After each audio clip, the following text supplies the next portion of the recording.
2011 Ford Fusion with a 2.5 liter 4-cylinder.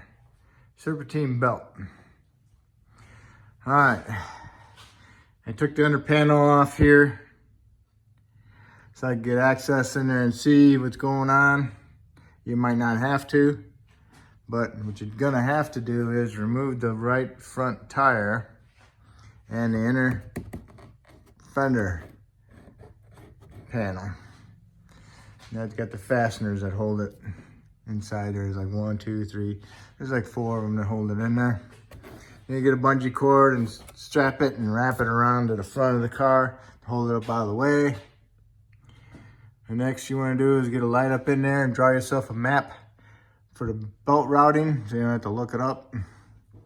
And then you got your tensioner right here next to the crank. And there's a piece right there you put your tool on to turn it, to release the pressure on the belt so you can take the belt off. Okay, it's a 15 millimeter. I got a deep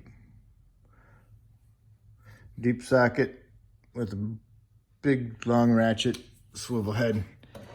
Get on there, okay, on there, and you turn it clockwise. That removes the tension on the belt so you can take the belt off.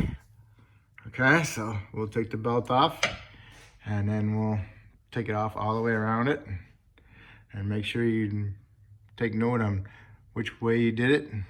Just makes it a little bit easier which way you did it when you go back together. But make sure you drew yourself your little map before you go taking it off. Okay? All right, so that's what we're gonna do. I'm gonna take the belt out. All right, the belt's all the way out. I'm gonna do that top idler first, when it's way up on top, above the water pump, okay? I'm gonna put the belt on there first, and then I'm gonna work my way around.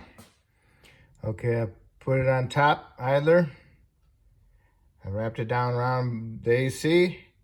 And now it's just hanging in there, so I'm gonna push this one up around this idler and come around the alternator. Okay, I got it up there, wrapped around the alternator. Now I'm gonna bring it down here by the tensioner, and I'm gonna try hooping it up over to the water pump. And then when I get that far, that's when I wanna get my tool on my tensioner. Okay? Okay, the flat part on the belt goes to the water pump. Everything's wrapped up in there. Everything's kind of on where it's supposed to go. All right. So now, everything's on where it's supposed to be, except for around the crank. So I'll put my tool on my tensioner, and as I pull on the tool to loosen the tensioner up, I'm gonna pull on this belt and line it up on this crank pulley. So as the more I'm pushing on the tensioner, the more I can put around the crank. The tool I use to do these is like this. You can get a thin 1/4-inch rod and put an angle on it like that at the end, and kind of make a little handle for it out of wood and pound it on there. But I bought this one from Matco. Works pretty good, I like it. Use it for all lots of things. So, all right, that helps me out a lot. So if you can make one, that'd be good. Okay, I got it. What helps is you can hold the belt and then you can release your ratchet and get a couple more clicks so you can put some more onto that tensioner to loosen it up. That helps out a lot. So there we go, it's on there. Now all you need to do is put your panels back up. Yep, I didn't need to lower the bottom one, I didn't know. So first one I did.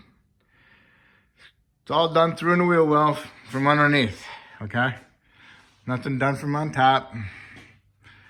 So now all you need to do is put your panel back in, put your clips back in, put your tire on, and torque it to 100 foot-pounds. And that's your belt. And then start it up and shut it off and then look down in there and make sure that it's still good. If it's not good, fix it. And that's it. So if I helped you out any, please help me out by subscribing. If you already subscribed, I thank you. And you have a good day.